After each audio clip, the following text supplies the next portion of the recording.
It's another good day to sharpen your mind with some wit. Welcome to the Great Debaters Contest. I am Mariam Bishar. I am Austin Nyumbok.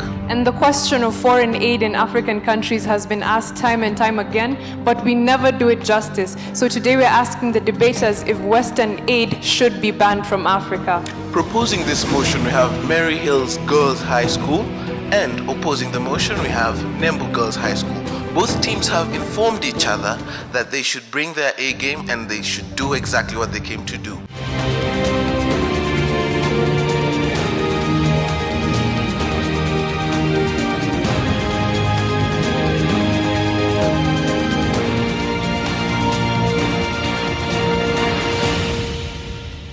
The motion this week is: Western aid is a source of poverty in Africa and should be banned. Proposing the motion, Maryhill Girls High School. Opposing the motion, Nembu Girls High School. Each contestant has 3 minutes to make their submissions. The audience also gets a chance to put their questions to each team. Each side will have an additional 1 minute to make a final statement. The judge's decision is final. The winning school will get an ICT chill-out zone with the widescreen TV, computers, webcams, and internet connection. The teacher from the winning school gets 100,000 shillings courtesy of Chase Bank. The winning students each get a tablet courtesy of Safaricom, a gift hamper from Unilever, and a gift hamper from mimi.co.ke. And together they all win the title, The Great Debaters. May the best school win. Proposer number 1, you can begin us off. You have 3 minutes. Thank you, ladies and gentlemen, for this opportunity. My name is Annie Drinya from the Maryhill Girls High School. I am here to propose the motion, Western aid has led to poverty in Africa and should be banned. First and foremost, what is Western aid? Western aid is a transfer of resources from developed countries to developing countries which are in Africa. So first and foremost, there are reasons why we are against this foreign aid. To begin with, there is embezzlement of funds. Not long ago, the former president of Malawi, President Bakili Muluzi, has been charged with embezzling the foreign aid worth $12 million. Moving on, former Zambia president, he has a case that is pending in court. That is, he's being accused of frittering away money that was supposed to be channeled towards health, education, and infrastructure. Do we want to continue receiving foreign aid for this money to be used by our leaders? Or do we want to work within our countries, have money that is coming from our countries?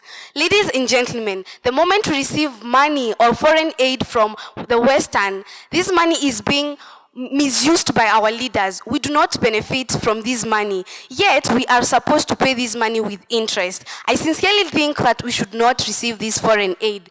Moving on, when aid is given, we do not expect that it's free. These countries the donor countries expect favors from our countries. For instance, they will exert political pressure in our countries. Our leaders, they want us to choose leaders who will help them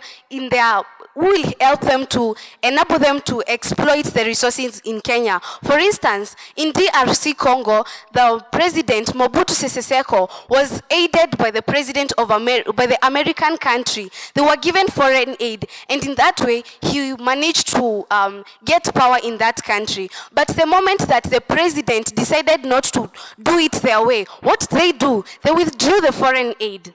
Sincerely speaking, we cannot continue receiving the Western aid in order for them to influence our political ways in these African countries. Honestly speaking, I think receiving this foreign aid, for instance, in our country, Kenya, is like, I will say that Kenya is a rich beggar that is digging one hole to fill another. Why do I say this? This money needs to be returned back. And the moment we take this money, it is not well used, and yet it is supposed to be returned. What are we doing? Is this money really benefiting us? Food for thought. Thank you.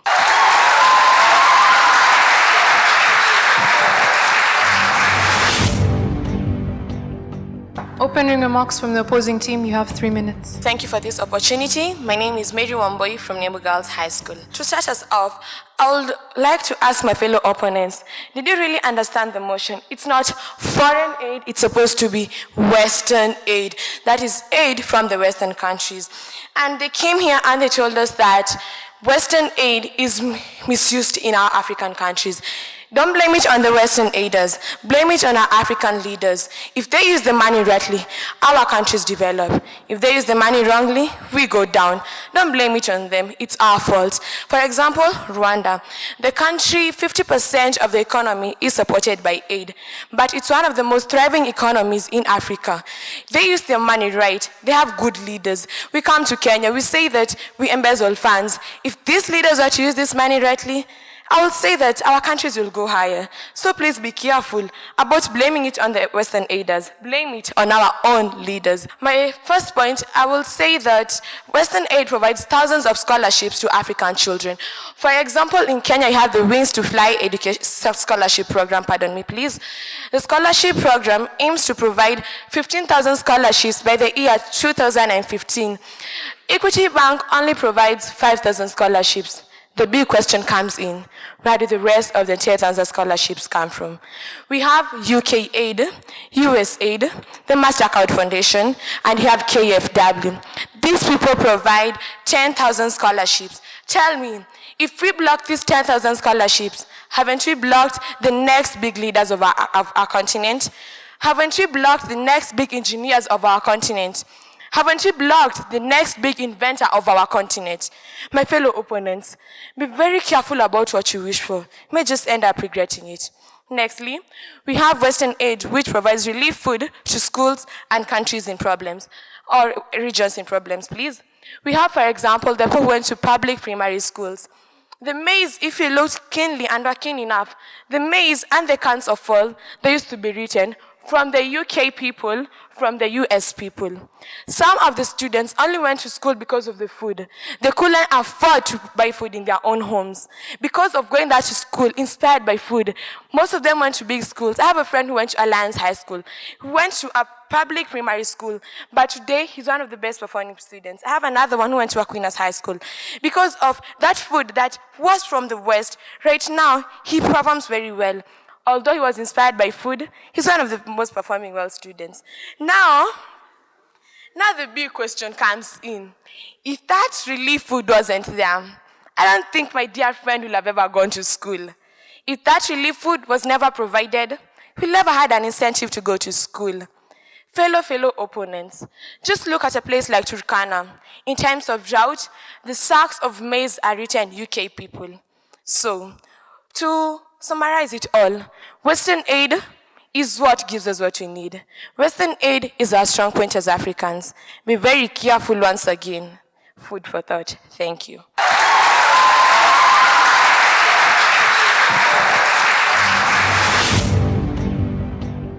A rebuttal from the proposing team, you have 3 minutes. Thank you all.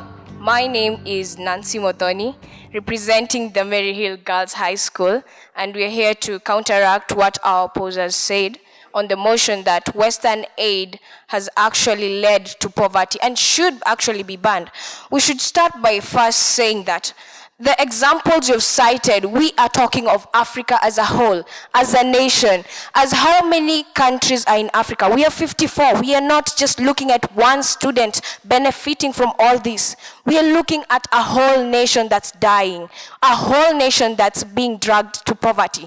So giving us an example of a friend who learned and was helped out of poverty, while an old elderly woman goes there to suckle a child who's dying is not at all going to be compared, not tolerated in Kenya. So I would like to first say that Rwanda, yes, has established such a government that enables it to counteract these problems with their laws. But is Rwanda the only country in Africa? Rwanda is not the only country in Africa. We are facing corruption and we have to face it up. We have to beef it up and we have to stand strong against it. We have seen leaders, Mobutu Sese Seko, we have seen him going to court having embezzled $5 billion. Why do you do such a thing? You embezzle, knowing so much. So many people have not benefited, but you still pocket it and make other people suffer. It is not going to be tolerated. That's why, if at all, Africa had its own basis of getting these economics, having our resources, we have minerals in South Africa, we have minerals in Kenya, we have oil in Nigeria, the same way we have oil in Iran. We have so much resources, but yet we still borrow. We have countries that do not have the fertile soils, but Africa is well-being with the fertile soils, but we cannot produce on our own. It is this over-reliance on that Western aid that is making us feel that we cannot produce what we ought to produce. So Africa has to step up to the challenge. We have to take up the challenge and take the stand. So we want to see a better Africa. We want to see credible leaders, accountancy, transparency to everyone, accountability. You're given money by the World Bank. We want to see a layout of the plan. What are you going to do? How is it going to benefit? And who exactly are involved? It's not just you we are talking about, it's Africa. Millions of people. We had 1 trillion in Africa being invested per annum, but yet 350 million people live in less than $1 per day. What are we doing as Africa? Food for thought.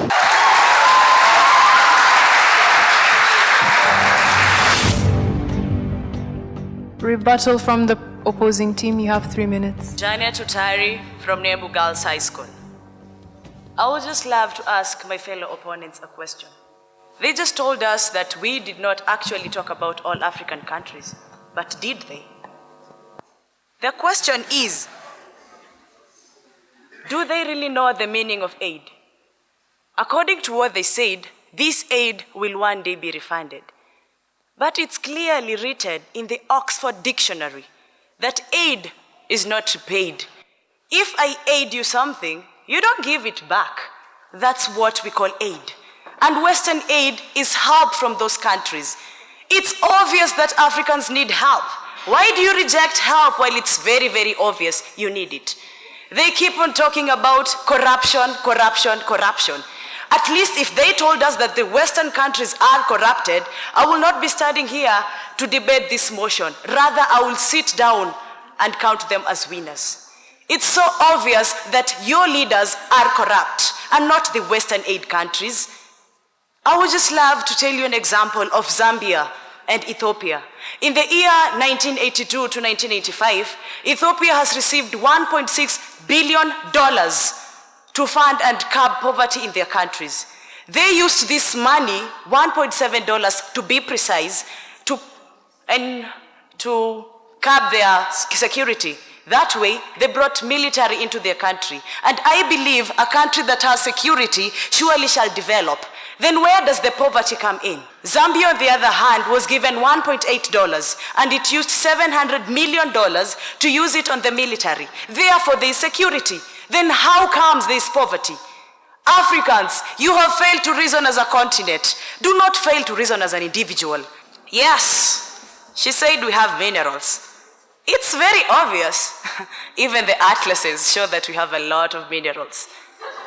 But the question is, you have the minerals. Do you have the machinery? Of course, you've been having these minerals for quite a long time. Then why are we still the poorest and uneducated people?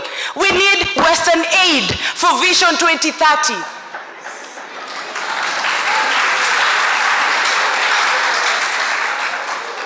And by the way, I heard them speaking about election in a country they mentioned. I've never seen any Western country electing our leaders for us. We do it ourselves, knowing clearly we are electing useless, corrupt leaders. So the high time, they have never, ever even when I was not yet born. At least I would have had it in history. But they've never elected our leaders for us. Why are you blaming them? You need help. So cap the help and use it wisely. Thank you.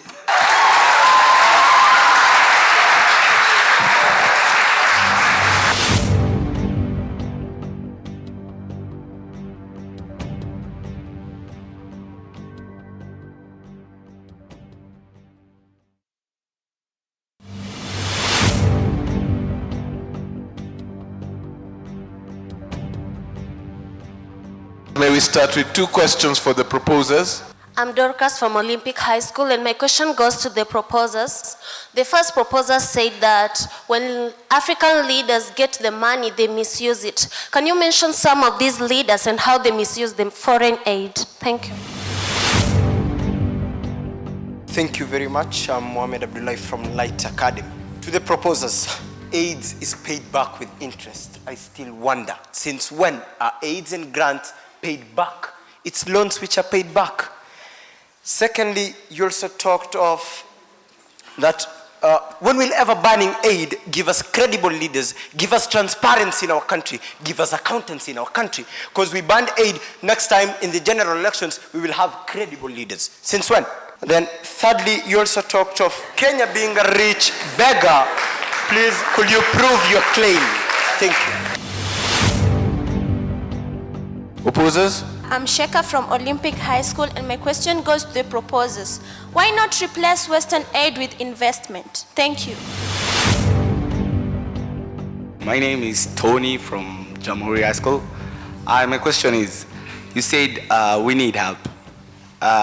Till when will we still depending on this help? Till when? So may the third proposer, take the stage. Thank you. Good morning. I am Frida Murugi from the Maryhill Girls High School. I want to answer Dorcas. You asked about an example of the leaders that are corrupt. I will give you just a good number. That is Mobutu Seko of Zaire. Back in Zaire, the IMF gave them the largest ever granted loan. And what happened? Mobutu had to pocket $5 billion. And now he has a case answered. Next example, we have Bakili Muluzi. Bakili Muluzi also pocketed $12 billion. And that, you want us to continue taking that. What we are saying, I will also answer the question by one of our colleagues here. He asked about us giving you credible leaders. Let me tell you, in as much as we will continue having the foreign aid, we will never have credible leaders. In other words, foreign aid is a mean of enhancing corruption. And in any case, we are making ourselves just self-proclaimed beggars. Because you know what? We should love Africa. This is our continent we're talking about. We have to work on improving it, making ourselves self-sufficient. Haven't you ever dreamt of that? Now let me ask you a question. You're given foreign aid to learn and become an engineer. When you get that job, your money is used to pay what would have otherwise been sold by investing on your own. You use your money to pay what you had borrowed before for fear of starting to develop yourself. Isn't that a sugarcoat of discrimination in the name of foreign aid? And again, people, you were talking about us not blaming foreign aid and talking about corruption and all that. Now let me ask you, if I took a basket and went with it to the river to fetch water, fine, I won't blame the river for giving me the water, but I will blame the bucket for having poured all the water because it can obviously not contain the water. You see, the same way to African leaders. Truth be said, we do not have credible leaders. And by giving them foreign aid, we are just giving them a means of exploiting us more and more. What happens? Our children will be there to pay the debts that we've been having all along. The same way we are going to pay for our parents' debts. Can someone say hi? You see, let me tell you, Africa, we are learning to grow. We have just started to crawl. That's why we have this motion. We've just realized that there's a problem with foreign aid and its connection to poverty. That's why we're having this motion after all. Because you know what? Foreign aid Already we are swimming in a sea of poverty. So many Africans, like for instance, right now in terms of infrastructure, we are at 58 to 17, a difference of 41%. When will we ever invest on ourselves to fill up that gap? You should love Africa as your continent. We are learning to move. We just started to crawl. Africa, we are coming. Thank you.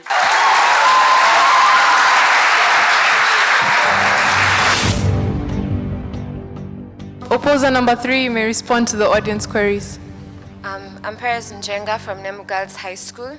To answer the first question, which was concerning why not replace Western aid with investments. The thing is, we are concentrating on our investments, but how? We don't have the funds. We are relying on Western aid to get the funds to concentrate on our investments. That's the point. We're not shunning our investments, but we're acquiring Western aid to concentrate more on our investments so that we can gain profit, and with profit, we can pay back the Western aid, and we can still be able to benefit our citizens. And the second question was, till when will we need this help, the Western aid? That's a question you should be asking yourself as a citizen of an African country. Till when are you gonna take your time? Till when are you not gonna do your work as a citizen that you will need this aid? You are saying, till when will we need this aid? Do your best in what we do here in our country. Talk about, we have, South Africa has diamond, countries have minerals, great minerals that can earn them so much money. Why are they not concentrating on these people, these citizens who have great ideas so that they can extract these minerals and earn themselves money? You should focus on these things. Don't ask us as the people here in front, till when will we need this aid? Ask yourselves that question. Furthermore, this aid, it improves investment climate, and it even promotes entrepreneurship. When we have, us as people, we are human beings, we have brains, and in those brains of ours, ideas pop out. So when we have this Western aid, and we have our ideas, the entrepreneurs will be able to bring out their plans, they'll be able to execute them. Buildings will be mushrooming all over this place. Enterprises will be everywhere. We will be able to create employment for those people who don't have employment. They will earn income. From their income, we get tax. This is revenue to our country. This is what we use to better our country. So as Africans, not as Kenyans, as Africans, in the whole of Africa, we need to focus on these things. And talking about aid, you're talking about paying back aid. Aid actually helps us pay back the foreign debts we have, the balance of deficits, the payments we have because of poor terms of trade. This aid is what helps us pay those debts. This is why we need this aid. We need this aid to eradicate the debt that we have. So think about it. We need this aid as African countries because not every African country has the domestic resources. Look at your hand, for example. Look at your fingers. Your thumb is fatter than your little finger. That is how African countries are. We don't have the same resources, and therefore we need aid to help us. Thank you.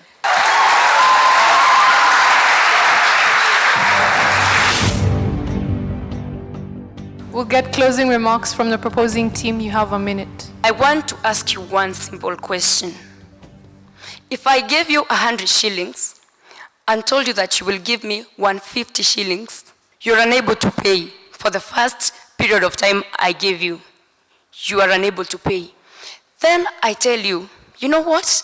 Just take 200 shillings from me, and then you will give me 300 shillings. Remember, you were not able to pay the first part of the money that I had given you. How many would take my offer? Funny.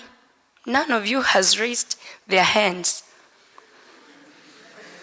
And now that you get that I've gotten you, you want to raise your hands just to pinch yourself and remind yourself that, hey, we were not supposed to get, you're not supposed to get enticed by my question. You know what? The same way, that's what foreign and Westerners do to us. The same way. Now, the other time, what I am trying to put, I've actually put it into you that what we are doing is to It's like we are babies who've just spoiled our diapers and we are crying that we want them off.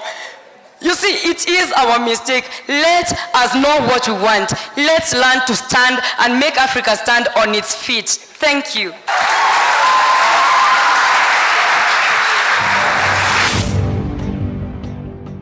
Opposing team, you have a minute for your final remarks. I'm back again.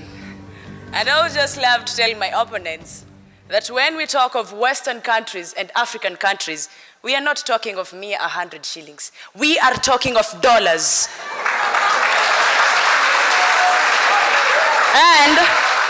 And someone talked of investment, and they also said that Africa is coming. Just tell me which African country will voluntarily give the other country $50 billion like the Western countries send into African countries every year.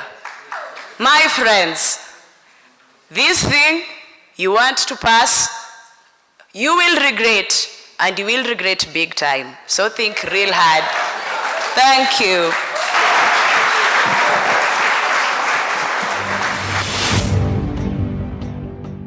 I think the two teams have proven that it's only going to get better.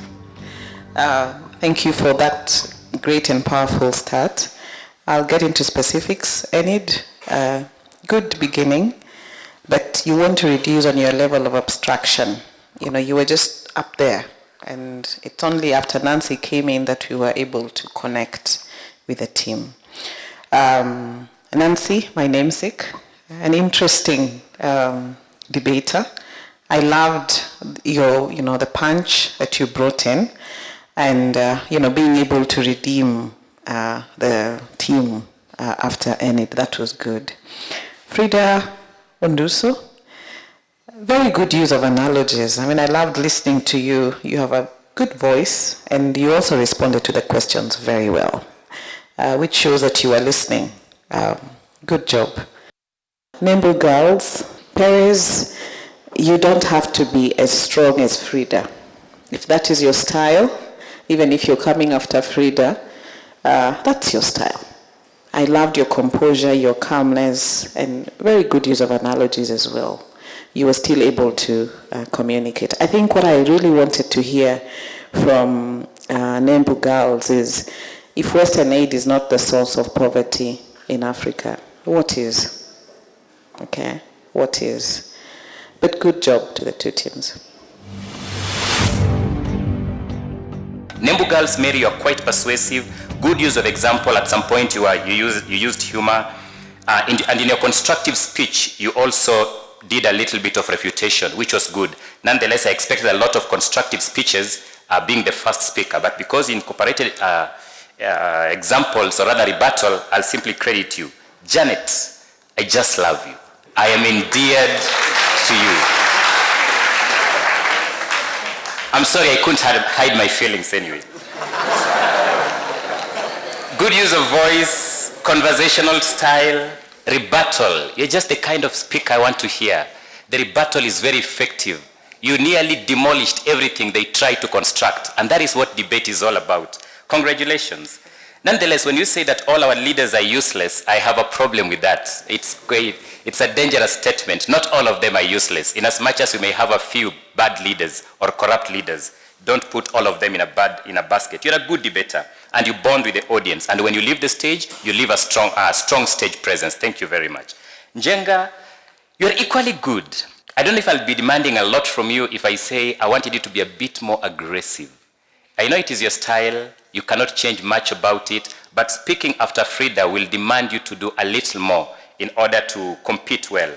And style, possibly change your style and also to command the audience. Nonetheless, you're a good speaker. Both teams, you've done a very good work, and may the best team win.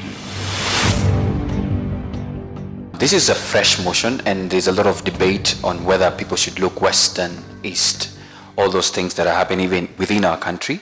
And the question maybe to Maryhill was, what other avenues should Africa look to? What's happening to countries that have changed allegiance? And the question to Nembu was, what would be the scenario if we did away with aid, and case in examples such as Zimbabwe and all? So that was the main thing that I expected personally to hear from both sides. Freda, very passionate. You should have been, I think, the first speaker. If I would make some corrections to your team, I would reorganize it, and I think you came in very late, but you were credible and you lifted your team high. However, you had a bumpy ride when you came back to do the closing remarks. Perez, you're a good speaker. However, avoid the gonna slang terms that you're using as you're speaking, all right? All the best to the two teams. I mean, you are credible teams, to both of you. Maryhill, straight to the numbers now, they got 72.5% from the judges, and to their opponents, Nembu High, they had 73.2%. That means Nembu High are the winners of this round of the debate. Congratulations to them. Both teams, the debate, it was all lovely, and we are really, really appreciating what they've done today. And from all of us at the Great Debaters Contest, I'm your host, Austin Yambok. And I am Mariam Bishar. We'll see you next time. The winning school will get an ICT chill-out zone with the widescreen TV, computers, webcams, and internet connection. The teacher from the winning school gets 100,000 shillings courtesy of Chase Bank. The winning students each get a tablet courtesy of Safaricom, a gift hamper from Unilever, and a gift hamper from mimi.co.ke. And together, they all win the title, The Great Debaters. May the best school win.